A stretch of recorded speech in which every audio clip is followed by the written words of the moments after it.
Welcome to the Terrified Nation podcast. I'm your host, Debilyn Molineaux. Can we save it?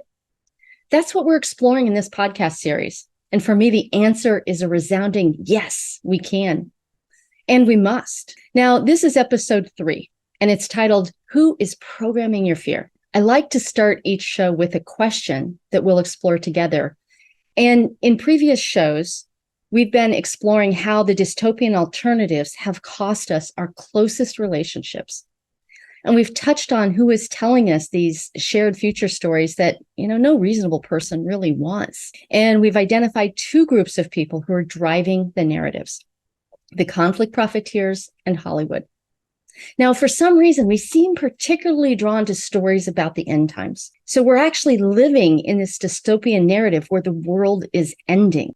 For this show, I want to ask, if we are only choosing between stories about chaos and war, then we spend our time thinking about how to survive in the dystopian alternatives.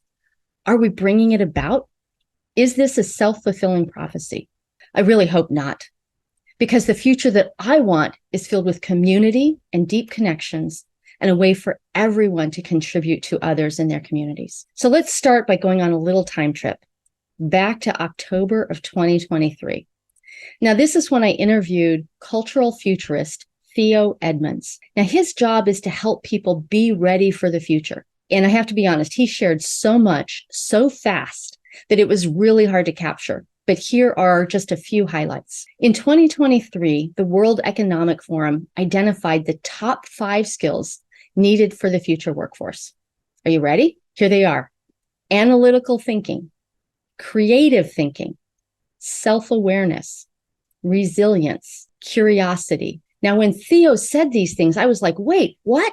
So let me do them again. Analytical thinking, creative thinking, self-awareness, resilience, and curiosity. What really struck me was that these are all traits about how we think. Rephrased, I would say that the top 5 skills needed for our future are these: our willingness to analyze what we know or think we know, and our willingness to change our minds based on that analysis. Number 2, our imagination to innovate and explore new ideas that have value for ourselves and others. That's creative thinking. Number 3, our ability to be aware of our internal thought processes, our emotions, and acknowledge that we don't know some things. We have blind spots, all of us. Number 4, I would restate as our understanding that nothing is forever. We have to accept change as a normal part of life. That's resilience.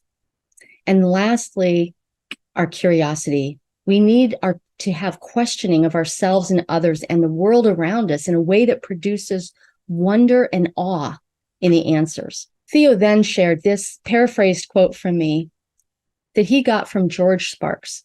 Now, George is the current chair of the Denver Chamber of Commerce, and he's also the CEO of Denver's Nature and Science Museum. And what he said at the 2023 gathering of the chamber was this: everything we know as a company, as a nation, as a war, comes from 2 things: the things we have pulled from the earth and human imagination. There is nothing else. And both of these things are stardust. Now, this quote really struck me between the eyes, because what I found magical about it was this idea that everything we know, everything began as stardust.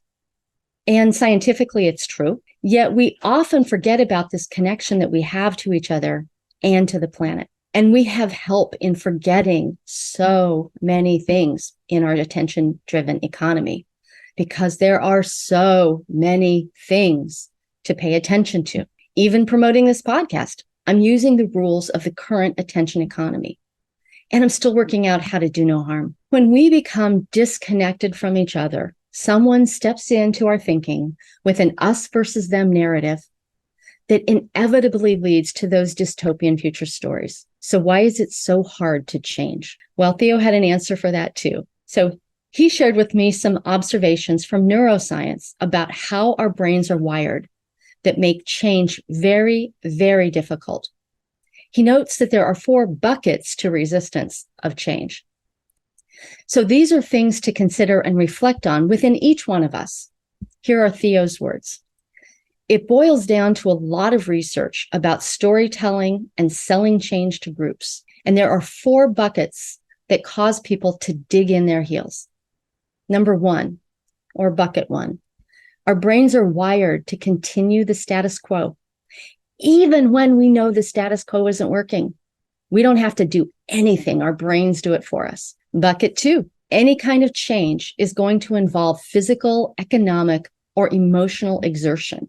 We have to estimate the effort and decide if it is worth it for an uncertain outcome. In bucket 3, our brains are wired to resist being changed by other people. Gosh darn it, that toddler is alive in each and every one of us. We do not like being told what to do. This also comes under rugged individualism in American culture. Now, bucket 4 is that we all know that there are unintended consequences to the best strategy for change. And if somebody tells us that there are no unintended consequences, they've got it all figured out, it's guaranteed, we think they either haven't done their research or they're lying to us. In other words, we believe in this scenario that other people are either dumb, deceptive, or naive.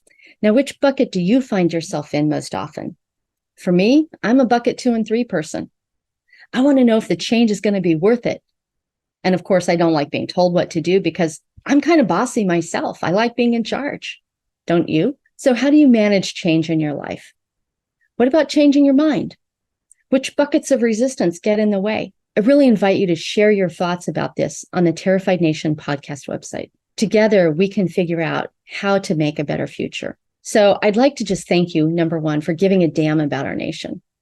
We may be a terrified nation today, but we can do better. We can save the USA. Join me next time